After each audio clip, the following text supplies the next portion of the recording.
Agora vamos para a nossa última teoria desta era, que é a teoria comportamental. Essa teoria concentra-se na análise de variáveis específicas vinculadas ao comportamento do indivíduo, tais como decisão, motivação e conflito. A teoria comportamental, ela se baseia também no planejamento, organização, direção e controle. No planejamento, ela define os objetivos, define os meios e também programa quem, quando e como uma determinada tarefa será executada. Na organização, há a definição dos recursos que serão utilizados, como esses recursos serão alocados em órgãos e pessoas, qual é a estruturação desses órgãos, desses departamentos e como que será feita a atribuição de autoridade e responsabilidade entre essas pessoas. A direção seria o preenchimento dos cargos, a comunicação, liderança e motivação das pessoas, direcionamento rumo aos objetivos da organização e seria a posta em marcha mesmo, a execução dos objetivos organizacionais.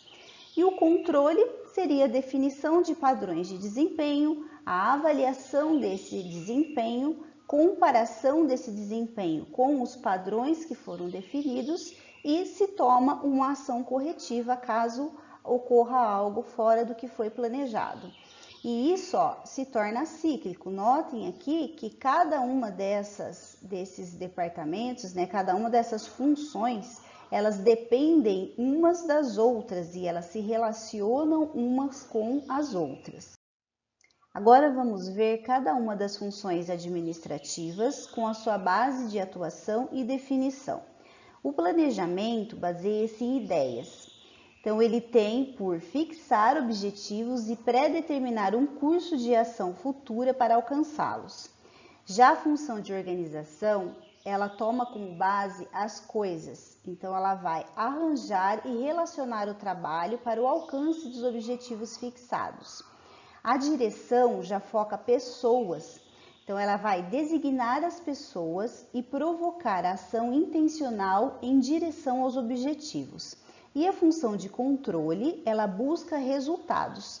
Então, ela assegura que o progresso em relação aos objetivos seja de acordo com o que foi planejado. Agora, vamos apresentar algumas contribuições dos comportamentalistas em relação à teoria geral da administração e alguns comentários realizados por autores do livro Administração, Teoria e Processo. O primeiro deles foi o Kurt Lewin. Então, além de conexões entre disciplinas variadas, a aproximação entre teoria e prática foi uma de suas maiores contribuições. Sua frase, nada é tão prático quanto uma boa teoria, tornou-se clássica na era das ciências sociais. Sua seriedade como escolar e sua proposta do que pode ser considerado o primeiro modelo de mudança planejada contribuíram para o avanço das ciências sociais em geral e das ciências administrativas em especial. Depois, o Chester. O Chester, a obra principal foi as funções do executivo. Então, ele realizou um estudo da relevância dos executivos no desempenho organizacional. Houve a introdução da reflexão ética no comportamento das organizações. A criação de um alto nível de moralidade organizacional cria um ambiente favorável à alta correção do comportamento organizacional. Então, isso foi um verdadeiro achado, segundo esses autores do livro Administração. Herbert Simon, com o comportamento administrativo. Ele realizou estudos sobre os aspectos psicológicos do comportamento humano em situações de decisão. Então, o fato de a administração ser considerada uma ciência tem tudo a ver com Simon, e em especial com sua obra Comportamento Administrativo. O David McClelland. Seus conceitos de necessidade de realização e de poder são categorias que resistem ao tempo e são úteis na operação organizacional. Os estudos empíricos desenvolvidos por McClelland e os módulos de treinamento deles derivados seriam de valia em nosso país, tanto em nível macro-social como meso-organizacional e micro-individual. O Rensis. Seu forte é pesquisa e os resultados obtidos são estimulantes. MacGregor, Maslow e McClelland e seu sistema 4 contribuíram para o avanço da ciência administrativa, assim como a entendemos hoje. Sua abordagem teórica, especialmente a visão referente ao sistema 4, merecia ser mais bem trabalhada e reaplicada em face ao seu potencial de retorno. O Abraham Maslow. O Abraham Maslow teve como obra principal a motivação e personalidade. Seus estudos sobre motivação humana em geral e motivação humana no trabalho fazem parte substancial da moderna teoria administrativa.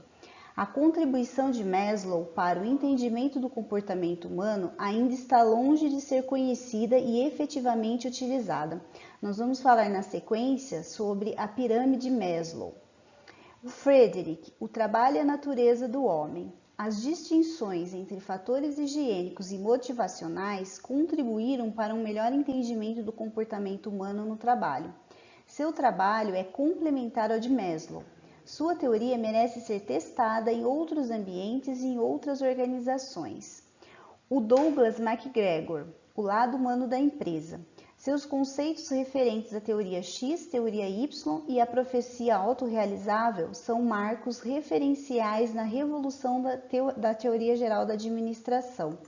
Sua obra merece ser mais bem explorada, uma vez que ela é a base do desenvolvimento das ciências comportamentais aplicadas e da abordagem do desenvolvimento organizacional. Nós vamos falar um pouquinho também sobre essas teorias X e Y. Aqui podemos observar a pirâmide de Maslow.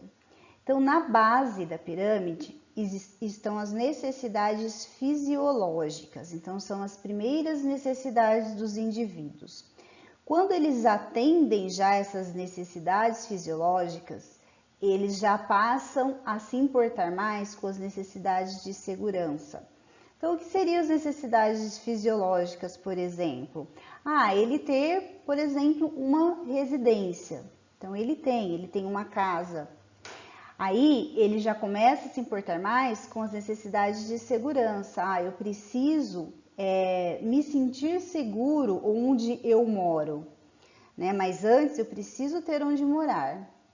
A partir desse momento, né, que ele se sente seguro, ele já começa a se importar com as necessidades sociais. Eu já começo a sair mais, eu começo a viajar, então isso agora é importante para mim. Atendidas essas necessidades, vêm as necessidades de autoestima, né? As necessidades de estima. E atendidas essas necessidades, as necessidades de autorrealização. Então, para mim, agora é importante eu trabalhar naquilo que eu gosto, naquilo que eu me sinto realizado, e não trabalhar porque eu preciso de um salário no final do mês, por exemplo. Então, por isso que algumas recompensas materiais são importantes para algumas pessoas e recompensas morais são importantes para outras pessoas. Tudo depende da fase, ou seja, de onde cada uma delas se encontram nessa pirâmide de Maslow. E aqui nós temos algumas características da teoria X e da teoria Y. Então, pela teoria X, as pessoas são preguiçosas e indolentes. As pessoas evitam o trabalho, as pessoas evitam a responsabilidade a fim de se sentirem mais seguras. As pessoas precisam ser controladas e dirigidas, e as pessoas são ingênuas e sem iniciativas. Pela teoria Y, as pessoas são esforçadas e gostam de ter responsabilidades. O trabalho é uma atividade tão natural quanto brincar ou descansar. As pessoas procuram e aceitam responsabilidades e desafios. As pessoas podem ser automotivadas e autodirigidas. E as pessoas são criativas e competentes. Então, essas teorias também, de uma maneira ou outra, elas se relacionam com as teorias de Maslow, com a pirâmide de Maslow também. Por hoje é só e até a próxima.